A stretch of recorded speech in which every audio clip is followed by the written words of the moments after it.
Against my better judgment, I am now going to introduce Mr. Gary Kroger. Is that how we start the show now? Is that how we start the show with this disclaimer? This is my. I thought it was cute last week. No, I liked it. But now I'm going to say, hey, everybody, welcome to the Gary and Kenny Show. That's where we're going now. Well, you hear me. You introduced me. I just hear the voiceover. You don't see me until I say Gary Kroger. Oh, okay. Fine.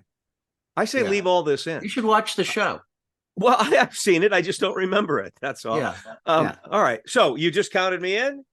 Yes. Thank you, Kenny. Welcome to the Gary and Kenny Show. I'm Gary Kroger in Waterloo, Iowa, and I am joined by Ken Sizer in Calabasas, California. Speaking of which, I know, but another thing that I've struck. Have you ever heard of the Bling Ring? The Bling Ring? The Bling Ring. It's a documentary that's running on Netflix now. And it's a story of this group of girls. No, it wasn't girl. I think it might have been. Oh, is this that we're committing the crimes? Right. The of all the celebrities that they right, on social media, and they would see the celebrities at a party. Kind of an old story, though, right? Yeah, basically. But I just watched the documentary, and they're all from Calabasas. Oh, is that right? I didn't notice that. The leader went to Have you noticed anything missing? What's that? Have you looked around the house? No. They were only doing it because they wanted to have some contact with fame. I mean, that's the thing about fame and celebrity out here. You know, just their whole motivation was they just wanted to be close to it. They watched social media and they wanted to be a part of the whole world, and that's how they connect to it. It's connecting as criminals was how they. It wasn't like they were doing it for money. They were just doing it to be in their home, right? Right. Well, yeah, I don't condone it, but I sort of get it. I sort of understand. Like, wow, we I'm just amazed. So much. I'm just amazed how often I sit here and I hear the name Calabasas come up, and I never heard it come up before. Well, imagine how little I hear Waterloo, Iowa come up. No, I did. I read an article about Waterloo. In the menu, the chef, Ray Fiennes, said he was from Waterloo, Iowa. That is right. I remember. So we have our own criminal past. Wow. Yeah. Well, speaking of criminals, can we talk about the Speaker of the House? I know very little about it, so why don't you fill me in? Mike Johnson from, I believe, Louisiana. Mm-hmm. Is the new Speaker of the House. And Kenny, well, he's got an American name. That's good. Yeah, it's good. He is as arch conservative, batshit crazy as they come. To me, any congressperson who voted to overturn the 2020 election already operates from a premise of false information, an inability to process facts. How do they escape all of the information that seems to be That's my point. That's the Speaker of the House escaped all of the truthful information and voted to overturn the election. Oh, but there's more, Kenny. This guy has voted for draconian cuts to Social Security, to Medicare, to Medicaid. He wants a national ban on abortion, a national ban on gay marriage. This is the extreme end is now they're centrist. Republican centrists are extreme.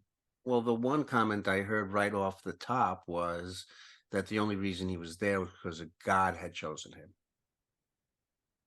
Well, there's that. Yeah. Well, I'm not really sure it's great having God on your side, because I'll tell you the truth. Notre Dame is a Catholic university, am I right? Yeah. Well, and they lose their share of games. And they lose. If you have God on your side and you can't win, you're either a really bad football game, or you're a really bad God. If you looked at all the numbers where God played a part in the game, I'll bet it breaks down to about 50-50. Right. God won half the time, God lost half the time. So what does that tell me? Maybe God's not involved. Well, call me crazy. Maybe it tells you that. It's just, but I mean, there was another article. I don't get it. Evangelical groups that were just talking about God has anointed Donald Trump as the president, and if he's not the president, then God is going to destroy the world. And by the way, if Trump becomes president, I endorse God destroying the world. What else would you like to talk about? I'd like to hear more about Gary's complaint department. Well, you know, recently I got into this Taylor Swift argument. Did you catch any part of that on Facebook? Not the documentary, but I know her movie Eras. I think it's Well, called no, it's Eras. Is making like somebody $1 billion. posted. Somebody posted because the movie's making $1 zillion, because Yes. she has 1,000 Grammys, because she sells more records than anybody and sells out tours, that she should be considered among the greatest composers in the last century. No, But well, you can't citing make that Joni now. Mitchell, Only the people citing who are in the Joni next Mitchell, century can Bob make that Dylan. determination. Well, let's just say for the last 100 years that Yeah. she should be considered one of the great composers. And I said, Okay. well, you know, I'll give her the fact that she's immensely popular. Maybe Yes. she'll go down more popular than anybody, but I can't put her in the same pantheon with Joni Mitchell and Paul McCartney, et cetera, et cetera, et cetera, et cetera, or Scott Joplin or Duke Ellington, for heaven's sakes, Stevie Wonder. But the Swifties, as they call themselves, they find you. They find you, and they just ripped me. But what surprised me is a lot of my own friends again, well, Gary, you really can't make that judgment. It's not up to you. Music is subjective. You know, leave it alone. But I couldn't leave it alone, because I can't put Taylor Swift music with Joni Mitchell or Bob Dylan or Stevie Wonder. I No, can't I do it. forgive you. I forgive you. Well, thanks. You're a little sensitive. I Well, think you're well, no, but I think there's an issue here. I think okay. I mean, yes, everything's subjective. Food's subjective. Clothing is subjective. Of course, music is subjective, but there has to be some criteria. You know, if you love yellowtail wine, then I don't want you to recommend wine to me. You know what I Mm. mean? Mhm. There are standards by which connoisseurs Good thing I use. threw out that bottle of Yellowtail that was sitting on the couch. Right. Look, you can always argue a good wine or a good song is what you like. Yes, of course. But I believe there are elements that serious people, serious musicians, serious critics, serious sommeliers, or whatever, use to determine, oh, this belongs on Mount Olympus. Mhm. And I think if we keep degrading that, what we have is a popularity contest, and that's what we have Mhm. in everything. In Mhm. politics, it's all about how Mhm. popular you are rather than the substance. Well, That's my there's no point. question. My son, as I've mentioned before, is in the management business, talent business. And when he goes into meetings now with his talent, the things that people want to know is, how many followers do you have? Yeah, right. That's what, not the work that you're doing. What audience are you bringing to us already? Right. Yeah. Yeah. Okay. Wow.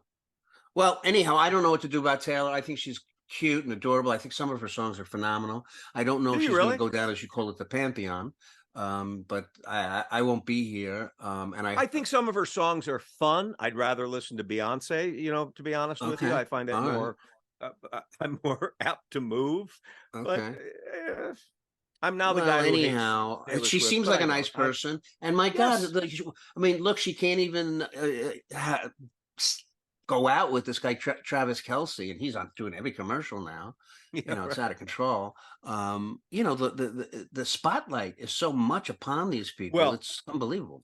look, and just be so that no one descends on our show, although we welcome all the Swifties to our Dissension. show. Yeah. I think she's tremendous in that she is creating an economy in every school Hmm. town that she Hmm. goes to, and she is Hmm. socially conscious.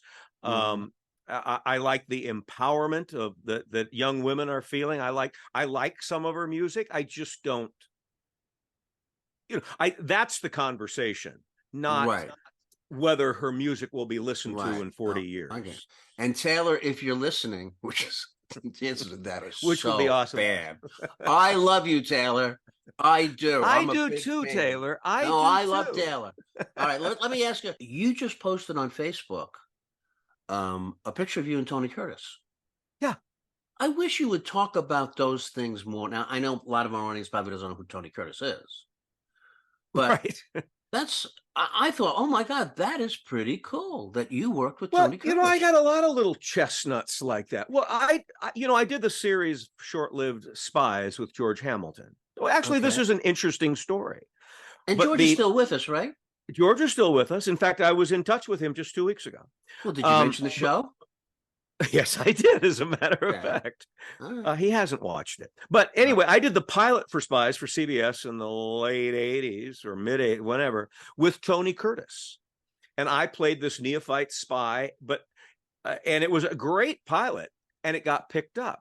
But the network thought that Tony Curtis was too dated, and they wanted Oh, somebody hipper, oh, more irreverent James Bondy, and they hired George Hamilton. Well, oh. they fired me too, because I was hired to be with Tony Curtis, and I didn't play a real nerdy character. I was played just a young spy, and I thought the pilot was very good.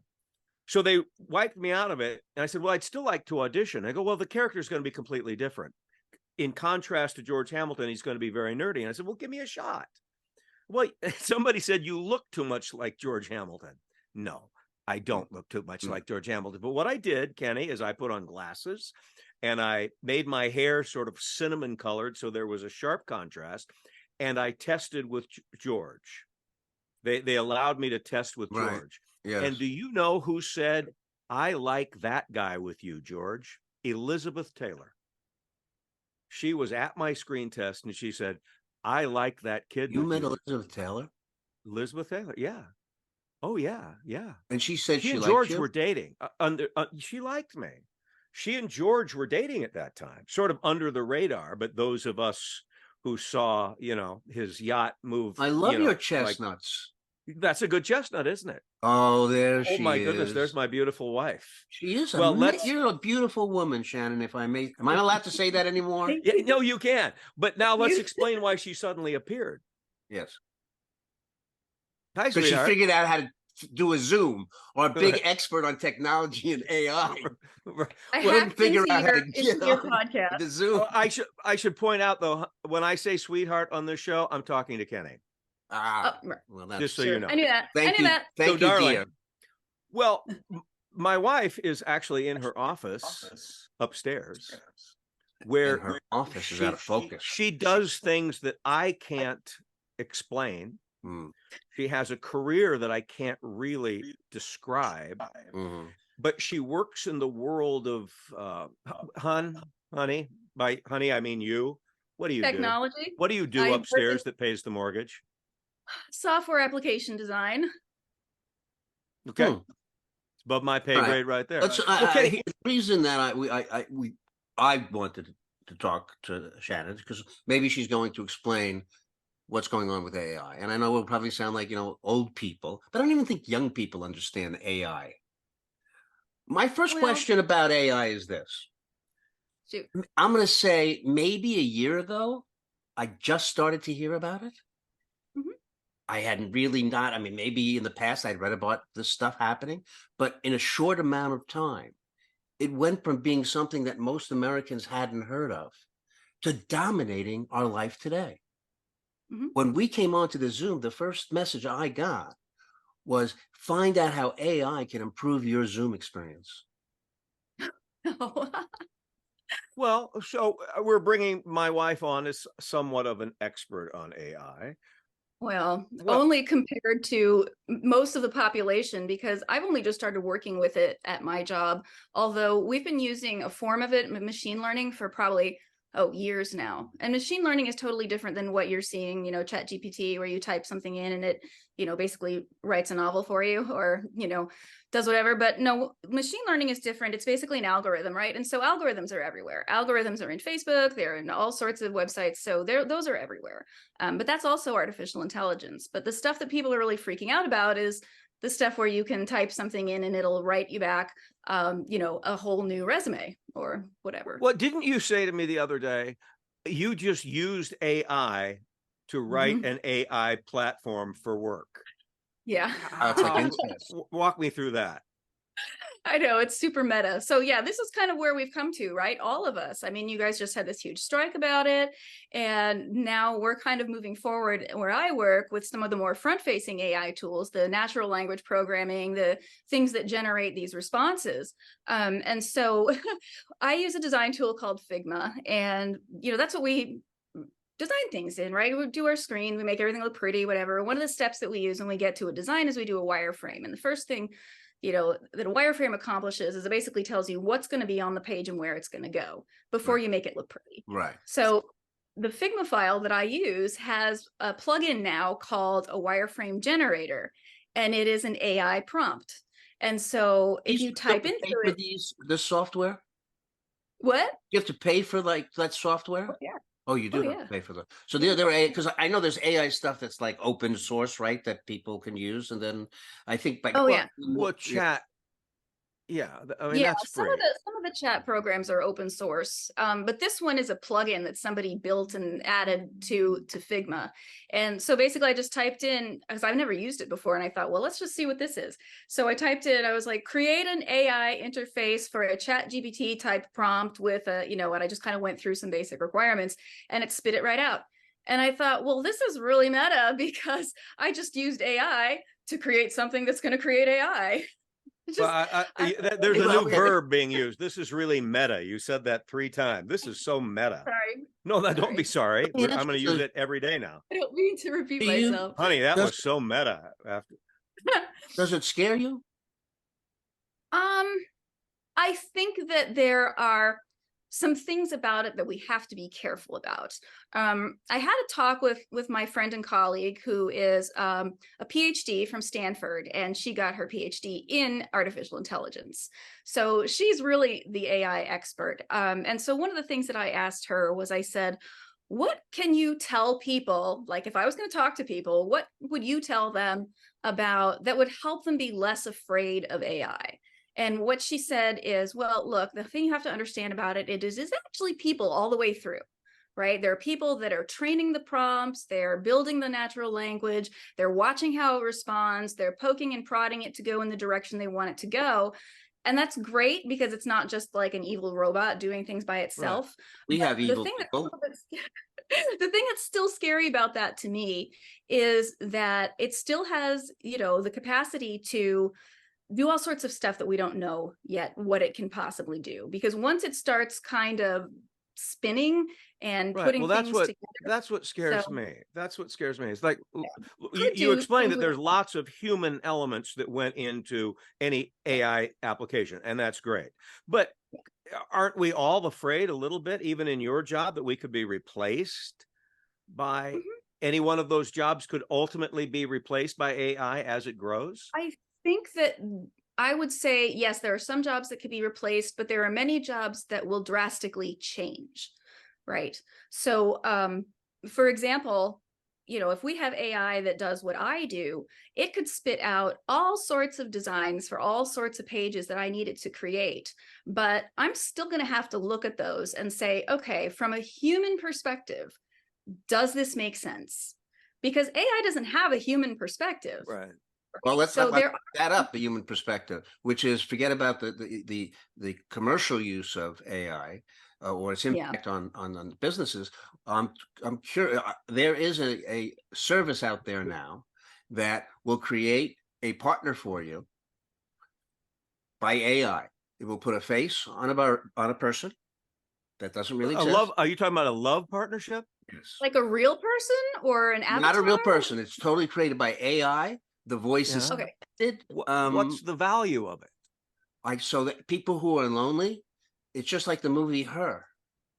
Someone to talk to. Someone to talk to? Talk to. No, that sounds like a good application of AI. I don't know. For all the lonely people. It just gives you another reason to be a shut-in, doesn't it? Well, it makes you happier as a shut-in anyway. I mean, I think shut-ins have plenty of reasons already. Well, you know what? That's an point. Let's have. Should we plug the Gary and Kenny show into AI and see what it would create? I think we should put the homeless in with the shut-ins. That would be my recommendation. All right. But anyhow, I'm just saying that I think that frightens me. The idea that people are going to well, what frightens me myself for any human contact, that now we have these things that AI is going to fill some kind of social void in your life. Yeah. What frightens me is, and this is for both of you, and we blame you, Shannon. We're talking AI about people. we're talking I didn't about create it. we're talking about where AI is today, which to Mhm. your point, we weren't talking about it a year ago, and it's light years from where it was a year ago. It's growing exponentially. So a year from now, maybe all of these human applications that we're talking about will be phased out Phased out. very Well, quickly. That's what scares me. it's possible, but I think that what you guys did with the strike really put a stake in the ground and kind of opened some Well, for the eyes there. writers, but that the actors thing is not settled, and the actors thing It's is not very settled yet. serious. I mean, about Yeah. it go into an audition guide. What if you went into the Spies audition and they had you sign a piece of paper and you didn't realize at Mhm. at the bottom of it it said we can use your likeness in any way we Right. want. Right. Yeah. And the actors are generally desperate. At least I always was desperate, and I would have signed anything just to Right. get the job. Exactly. So it is dangerous. I guess the question is, to simplify it, is that it's kind of a program that just goes out on the internet, right? It couldn't exist without the internet, correct? Right. Well, except that you can have an AI that is only attached to a certain data set, right? So some AIs are scraping the entire web, right? And so Right. they're looking for all these patterns across the web or information, but you can have a unique data set and the AI only looks there. And that's what we're doing at work, because what we're doing is we're putting together a generator that's obviously only relevant to the very specific things in the program that it's handling. So it doesn't need to scrape the web. Yeah. Yeah. Scrape the web. That's Yeah. what I You say, see, scrape the web. she speaks this language, honey. You're speaking to two hillbillies, basically. I know. I need to We're like get two up a hillbillies little. trying to build a rocket to the moon. I mean, we just Luddites. have no idea. Luddites. Well, yeah. But here's the thing. I don't think that there's any cause to be concerned about any of the current AI. I think that we have to be very ethical in how we continue down this path so that we don't end up with things like and here's my biggest concern is the fact that what was reassuring to my friend was, oh, it's people all the way through. That was actually very concerning to me, because when you have a product, for lack of a better term, that is so highly dependent on such a number of people with expertise in order to run it successfully and not have some kind of catastrophic risk, that is not a good solution to me. And simply because we live in a capitalist society where everything's the bottom line and everything turns into money at some point, and at some point people are going to get a hold of AI and they're going to say, oh no, we don't need those experts, we'll figure it out ourselves, we're going to save money. And then that's when I'm afraid of something bad happening. Well, I guess the question goes, as I assume at some point we're going to have to take up legislation to kind of figure out. Well, what the similar to guardrails are. the Writers Guild strike. I mean, there has to be language to contain. There have to be standards. There have to be. There's going to have to be parameters around. Well, the yeah. thing that I've heard from most of my writer friends regarding that is that when AI goes on the internet and scrapes it, it's really taking work that was created by other people. Right. Yes. And so the thing is, well, I wrote it and now AI is now using it to write something else. That's a copyright issue. It's a copyright issue, and it's going to be really hard to tease out where stuff is coming from. Right. Because right. What part of what I wrote was lifted? Mine. Those three words, or what my general tone. Yeah. I mean, it's going to be difficult, well, but I will say that anything that they're developing that would be able, a type of software that would be AI police. Yeah, that would be able to filter and automatically scan to know whether or not you're looking at something authentic. Probably. I don't know of anything right now, but I'm sure that is coming very soon, because obviously teachers are another set of people that are going to need that, right? Because otherwise. There's a commercial now for the new Google Pixel phone. I don't know if you've seen it. And in it, that they obviously don't talk about what a phone does for like talking people. They never mention in the phone commercial that the phone could be used to talk to people. But as a phone? It could actually be used as a phone. Yeah. No. That feature will probably go away. Probably. But, well, they showed how great it is at photography and how well you can manipulate it. Yes, so they take a picture. Have you seen this commercial? You take a picture, there's 4 people and 2 people aren't smiling. And you click on it and all of a sudden they're smiling. So now they send that to me and I go, oh, look how happy he looks, that person in the picture. So authentically, he was very depressed. Right. Well, it started with being able to erase people in pictures with next to the Baha'i temple or whatever. You can create out of reality your own new reality that never actually Right, existed. but that's what I'm saying. It should be stamped that it was Yeah, augmented. yeah. Well, Mhm. Watermarked. Yep. Something like that. Yeah. now Right. let's change the subject just for a second because we have my beautiful wife here. Let's talk about your She- relationship with Gary. let's. I'm gonna Can admit AI something. help that? Can AI Tell you- contribute? I am an AI bot. Yeah. I just thought I better put it out here right I'm now. a shut-in, Kenny. This is my world right here. I'm a shut-in. Shannon was created, but Shannon loves the Gary and Kenny show. Do you know why Oh. she loves the Gary and Kenny show? I swear to you, she loves you, Kenny. She thinks you're Oh. hysterical. Okay, She thinks do. you're hysterical. You just sign off, Gary? Could you leave? Well, it's always, what did Kenny say today? Well, yeah, he made some ridiculous comment about, whatever. About Well, the Pope.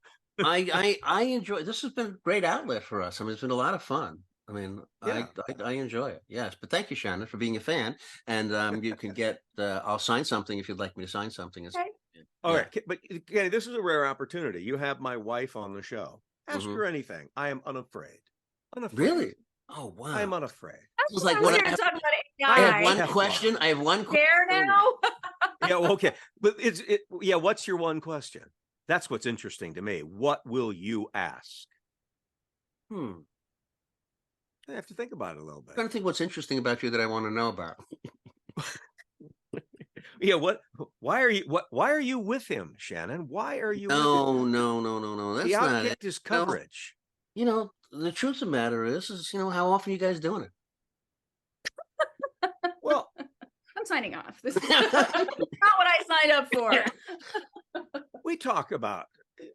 I think that's what most America wants to know: how often everybody is doing it.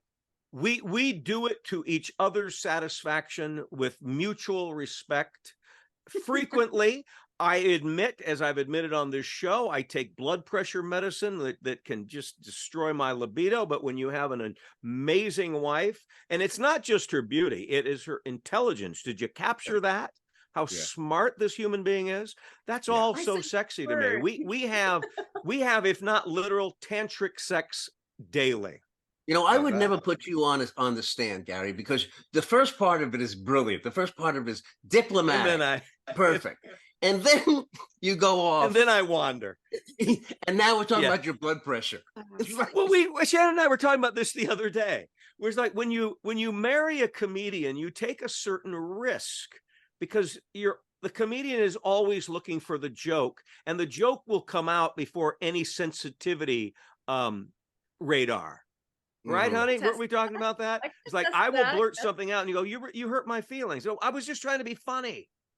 It doesn't happen that often, though. No. Well, you know maybe- what, Gary, you do some funny things I wish you did on the show. You did faces from pants. Faces in my pants. Technically, yeah. Would you add that picture of You have a faces in my singing, you have a pants? singing clam bit. I do singing clams, yes. I do And all you want anything. to do is talk about politics. When we And he keep does showing face America Well, your face pants and your singing, I use Facebook as a place to just put everything out there. you do put everything. And being my faces in my pants, singing clams, various other things I enjoy putting out there. All right, Meta Wife. Last chance to get some dirt on me. Last chance. Try to destroy our marriage. Do what you can to destroy our marriage right now, Kenny. Go. Oh, me? Oh, Yeah. no. I leave destroying your marriage to yourself. I always believe it should be the people who are involved that should destroy their own marriage, and they're very capable of it. So We're I not. won't. We're not. We make people sick. We're so happy together. I'm going on vacation with my wife. I know, and you're going to like Turkey. How cool. You guys vacation well together? Oh yeah. Oh, yes. Look, let's say we go to Scotland and I got to get used to driving on the left side of the road and going the wrong way on a roundabout. I'm testy for a day, right, honey? You wanted to kill me. The first day in Scotland, you wanted to kill me. No, I I was didn't want to irritable kill you. because I thought I was I going to kill wanted us. you to I wanted you to calm down because you were driving in a way that was a little bit scary. So Well, I I wanted wasn't you to trying calm to. down. I was trying to stay on the left side. But I I know. remember being It's fine. irritable. It's the newlywed but game. You were You very hosted, by grabby. the way, Gary. You What? hosted the newlywed game. Yes, You I hosted did. the newlywed game. Yeah. Yes, I did. I hosted. I loved hosting the Newlywed Game. Can I tell you before we sign off the funniest thing I think I ever ad-libbed on the Newlywed Game? You brought up the Yeah, Newlywed Game. absolutely. I had a young minister on the show, and the question, and his wife worked at the dollar store, and the question was, "Where's the craziest place you ever made whoopee?" Right, the old friend, and she said, "Well, it's probably with him in the back room where I work." And I said, "Well, that's getting a bang for your buck." Wow. Oh, The dollar Huh? store. I get that. It's a Yeah. dollar store. Wasn't that a good right off? Yeah, Do you want to hear a little chestnut of mine yeah. from the world of game shows? Mm-hmm. So when I first moved out to California, my first job was as a production assistant for Barry and Enright Productions, which was Jack I Barry, remember that. Yeah. right? And Dan Enright. It was Dan Enright. Oh, sure. Anyhow, the show was, it was a couple of shows they did, which was Joker, Joker, Joker. And the other show that they did was Tic Tac Toe. And on that show, they had Wink Martindale as the host. Okay. Remember Wink Martindale? Yeah. He's Okay. uncle of one of my best friends. So anyhow, while I was working as a PA, people would tell Dan, Kenny's really funny. You should have him write some of the dialogue between you and, the guests that come on. So Dan said, okay, all right. And so one of the people, so they give me the profiles on the people that are going to be the contestants. And one of them was from Bolivia. Okay. Now I'm a little kid, and I don't know. I'm thinking, write a joke. So I wrote the joke for Wink, which was the person goes, well, Wink says, oh, I understand you're from Bolivia. And the person goes, yes, that's correct. And my joke was, I don't Bolivia. I don't believe you. I don't believe you. Joke in the world. But I was like young. I No, didn't know. no, I it's saw not the worst. But I gave, but I don't thing was, believe you. I gave it to Wink Martindale, the last Yeah. person that would understand that joke. Or So that wouldn't saying, be I his don't style to believe ya. deliver either. I don't No. believe you. I would have delivered that joke. No, I know. But I don't believe you. said- He didn't say. He said, "I don't believe you," and the audience was just dead silent. It was just death, and Dan was running out. Stop! Stop! Stop! No, I want to say goodbye. I want to say officially goodbye to my wife. Okay. I want to have a formal goodbye to my wife. all right. I'm signing off. Thank you for asking me to join you and talk about AI. Yes, thank you honey, very much. you were wonderful and brilliant as always. Thanks. And I'll see you later. There you go. All right. Bye bye. That'd be mean. All right. Bye, Kenny. Bye. Bye. Well, Kenny, I won't see you again for a while, so enjoy Turkey. No, yes. Have a leg for me. Will you go to Rhodes and? Oh, I'll leg tell you something turkey, interesting, turkey leg? if I may. Yeah. So the first thing in going to Turkey is you're gonna have to look to see where I'm going to study where I'm visiting to find out important information. So Yeah, the first thing I search is, does Turkey have anything to do with the turkey that we eat for Thanksgiving? That was You the asked first that. Yeah. What do you think the answer was? And I'm glad I did. I think the answer is no. You think the answer is no, and you would be wrong. Really? I was Mhm. actually laughing at you for even thinking that there was a relationship between Turkey and Turkey. See? All right. All right.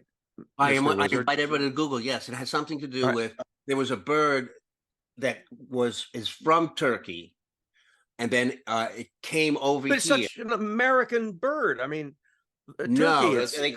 they Was it call called something else? They called it turkey. They did. They called that bird turkey. They didn't have to. Yeah, so I'm telling you, yes, turkey is it has something to do with why we call those birds turkeys. So All right. I invite people to Google Once it. again, this is not just an entertainment show. You'll learn something on the. I Gary got Kenny something Show. else for you. I got to Oh, get the stuff great out. I'm going to be All gone right, for get a it couple out. minutes, Get okay? out. Okay. Do you know vaccine? What the word vaca comes from? The vac from vaccine. Right. The Vac. vaca. Would it be Vaca? vaca? Would it be the same as in vacuum? No. Is the etymology? No. Okay. No. It means Vac? in Latin. Yes. To suck? No. I don't know. Okay. Vaca is the Latin word for cow. Yeah.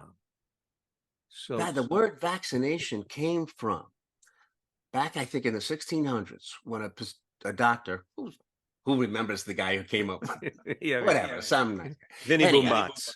yeah, figured out that if you took the cowpox from a cow, that and put it them into in your body, it would your create body, the it would antigens. protect you from smallpox, which was the more deadly disease. So the vaca is Vaca means that it's the cow-cination.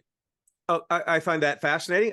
Equally as fascinating is what made you see that word and then go, I need to know its history, the etymology. It was I didn't know. It was in an article I read. That in the article, that's how they explained. That's where it came from. Well, That's why reading is fundamental. I find that fascinating. I do. Yeah. All right. Yeah. I'm going to share that, and I'm going to share it as if I'm so intelligent that I know things like that. Well, I think you should say, hey, I learned that on the Gary and Kenny show. And if you want to learn interesting stuff like that, you should probably tune in. You got anything else, or can I go? Please say goodbye to the people and tell them where they can see us. Goodbye, people. Thank you for watching the Gary and Kenny Show. You can always find us on the most popular podcast platforms. We also have our own YouTube channel, the Gary and Kenny Show. We'd love it if you gave us a thumbs up. And we are on streaming television on DBTV, where you can catch us. Anything else? No, it's kind of anywhere you can be. We are. Could you just do the Facebook page? Could you do the good night thing again? That's all, folks. Oh, yeah. Okay, that's what you want. That's all, folks. You'll go out on that? All right, very good.